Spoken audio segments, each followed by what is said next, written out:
राधा रानी के जन्म का रहस्य हिंदू धर्म और विशेष रूप से वैष्णव परंपरा में एक अत्यंत रहस्यमय और आध्यात्मिक विषय है। राधा रानी को भगवान श्री कृष्ण की आद्या शक्ति या स्वरूप शक्ति माना जाता है। राधा रानी का जन्म ब्रजभूमि के बरसाना गांव में हुआ माना जाता है। उनके पिता का नाम वृषभानु और माता का नाम कीर्ति था। मान्यता है कि वृषभानु जी को एक कमल के फूल पर एक दिव्य कन्या मिली, जिसे उन्होंने अपनी पुत्री के रूप में स्वीकार किया। ये कन्या जन्म से नेत्रों से देखने में असमर्थ थी, लेकिन जब श्री कृष्ण का दर्शन हुआ, तभी राधा रानी ने अपनी आंखें खोली। इस प्रकार राधा और कृष्ण का आध्यात्मिक संबंध जन्मजात बताया गया है। राधा रानी के जन्म का आध्यात्मिक रहस्य।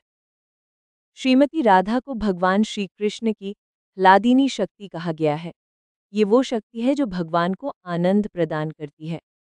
राधा और कृष्ण अलग अलग नहीं हैं, वे एक ही दिव्य सत्ता के दो रूप हैं। राधा को कृष्ण की आत्मा भी कहा जाता है। अनेक भक्त मानते हैं कि राधा रानी का जन्म भौतिक नहीं बल्कि आध्यात्मिक था। वे स्वयं प्रकटीकरण है। वैष्णव ग्रंथों के अनुसार राधा रानी गोलोक धाम से श्री कृष्ण के साथ ब्रज में प्रकट हुईं। उनका अवतरण सांसारिक नहीं बल्कि लीलामय था।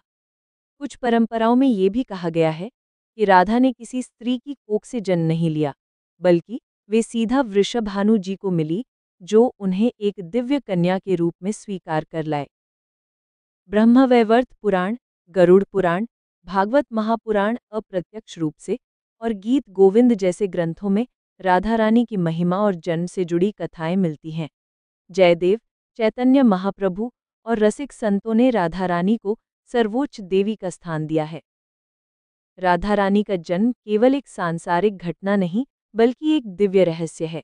वे प्रेम, भक्ति और आत्मसमर्पण की मूर्ति हैं। उनका जन्म श्री कृष्ण की लीलाओं को पूर्ण करने के लिए हुआ और वे स्वयं श्री कृष्ण की पराशक्ति हैं।